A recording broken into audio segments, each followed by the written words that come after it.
যারা Australian visa process করছেন, বিভিন্ন মাধ্যমে অ্যাপ্লাই করছেন, আমি তো বারবার সতর্ক করি একটা বিষয়, ভাই প্রতারণার শিকার হওয়া যাবে না, কাউকে টাকা দেওয়া যাবে না। বলার পরও তারপরও মানুষ টাকা দেয়। টাকা দিক, সমস্যা নেই, টাকা দিতে কোনো মানা নেই যে আমি বলি যে টাকা দেওয়া যাবে না এরকম না, টাকা অবশ্যই দেওয়া যাবে। ভিসা যদি ঠিকঠাক থাকে, যদি সবকিছু হয়, কাগজপত্র যদি ঠিক থাকে, অবশ্যই টাকা দেওয়া যাবে। এতে কোনো সন্দেহ নেই, টাকা তো অবশ্যই দিতে হবে। টাকা ছাড়া কি কেউ কি কাজ করবে? কেউ করবে না। একটা টাকা ছাড়া কেউ কাজ করবে না, কেউ করে না। ফ্রি ফ্রি কোনো জিনিস হয় না। তো সব ঠিক আছে, কিন্তু একটা অসহায় মানুষের কাছ থেকে একদম মিথ্যা বলে প্রতারণা করে টাকা নেওয়া মানে কি এই সোরের বাচ্চার কাজ নাকি কিসের কাজ? এটা কি কোনো ভালো মানুষের কাজ হয়? এরা তো জারজ, এরা তো অনেকেই বলে যে আমরা নিজেই জারজ, যদি আমি নিতে না পারি তাহলে আমি নিজে জারজ, আমার বাপ মা বিন আমার জন্ম হয়েছে, এরকম বলে আর কি, অনেকে ভিডিওতে বলে আর কি। তো ওরা জারজের থেকে যদি আরো কোনো কিছু থাকে নিম্ন, আর যে শুয়োরের বাচ্চার থেকে যদি আরো কিছু নিম্ন থাকে আর কি, তাহলে সেইটাই আর কি। তা ওদের থেকে তো আর নিম্ন কোনো, শুয়োরের থেকে তো আর নিম্ন আর কোনো কিছু নেই, কোনো প্রাণী নেই। নিকৃষ্ট প্রাণী সব থেকে শুয়োর। আর জারজ বললে তো আর ওর থেকে আর নিচে কোনো কিছু থাকে না, যেহেতু মা বাপ বিহীন জন্ম।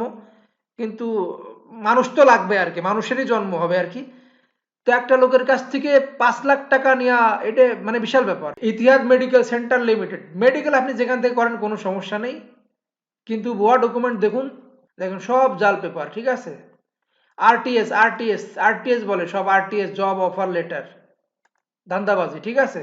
সব ধান্দাবাজি পেপার, এলএমআইএ, সব ধান্দাবাজি। মূলত এইটা হলো সেই সব থেকে নিকৃষ্ট প্রাণী এইটা, ঠিক আছে। এর থেকে নিকৃষ্ট প্রাণী আর নেই। Rajiv Chowdhury, computer operator. এখানে দেখেন এইটা ভুয়া, এটা ভুয়া আইডি কার্ড, ঠিক আছে। এটা কোনো আইডি কার্ডই না, এটা বানানো আর কি। তো মানুষের এইটুক বিবেক হয়নি যে এটাকে ভুয়া নাকি অস্ট্রেলিয়ান অফিসিয়াল আইডি কার্ড। মানে অস্ট্রেলিয়ান অফিসিয়াল আইডি কার্ড কি? অস্ট্রেলিয়া তো দেশের নাম, অফিসিয়াল আইডি কার্ড। আর দেশের অফিসিয়াল আইডি কার্ড হবে এটা কি? অ্যাড্রেস দিয়ে দিলে সেটা, আর manager identity name Rajib Chowdhury. তো এইগুলো কোনো আইডি কার্ডের কোনো ঠিকানা হলো কিছু? এটা কি আইডি কার্ডের কোনো কিছু নাকি? এ তো এমনি বানাই দিয়েছে। এটা আপনি কিভাবে ধরবেন? এই কিউআর কোড মোড তো সব বানানো যায়। আর এই আইডি কার্ড নিয়ে কেস করবেন? কখনো কেস হবে না। ব্যাংকে টাকা দিবেন, ব্যাংকে টাকা দিচ্ছেন, আপনি দিতেই পারেন টাকা, কিসের জন্য টাকা দিচ্ছেন, দিয়েছেন টাকা, ওইটা ফেরত পাবেন না কখনো।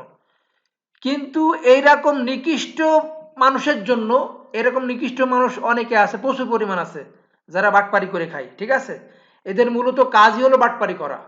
আর এদের ওপেন আনতে কোনো সমস্যা নাই, এরা কারণ চিটার বাটপার, সাধারণ নিরীহ মানুষের টাকা মাইরে খাচ্ছে। তো এরা কোনো সম্মানী ব্যক্তি না যে এদের সম্মান খুব ভালো হবে, এরকম কোনো কিছু না, ঠিক আছে। তো এরকম হাজার হাজার বাটপার আছে, যারা ভুয়া কাগজ দিয়ে টাকা পয়সা নিচ্ছে মানুষের কাছ থেকে। তো কোনো ডকুমেন্ট চেক করা ছাড়া কোনো লোককে টাকা দেওয়া যাবে না, আটানা পয়সাও দেওয়া যাবে না। দাড়িওয়ালা, হাজি সাহেব, পীর সাহেব, মেম্বার, চেয়ারম্যান, সে যে লেভেলের লোক হোক না কেন, কাউকে বিশ্বাস করা যাবে না। ভিসার ব্যাপারে কাউকে কোনো বিশ্বাস নাই, ডকুমেন্টে বিশ্বাস, ঠিক আছে। কাগজপত্র ঠিক থাকলে সব ঠিক, যদি ঠিক না থাকে, সে যদি আল্লাহর অলিও হয়, বিশ্বাস করা যাবে না। কারণ আল্লাহর অলি যারা ভালো মানুষ হয়, তারা এই বিশাল লাইনে যাবে না। তারা অত টাকার দরকার নেই, তারা নিরিবিলি থাকে আর কি। যারা অস্ট্রেলিয়ায় ভিসা প্রসেস করছেন, একটু সতর্ক হন ভাই, কাউকে টাকা দেওয়া যাবে না। যারা চেক করতে পারছেন না, অ্যাম্বাসি বা এজেন্সির মাধ্যমে যে কোনো ভালো আপনার পরিচিত এজেন্সিতে যোগাযোগ করতে পারেন।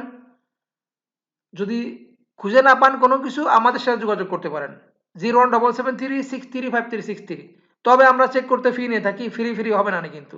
আপনি বলবেন ফ্রি ফ্রি, অন্য জায়গায় 5 লাখ দিয়ে এসে বলবেন এখানে ফ্রি দিয়ে দেন, হবে না ওইটা।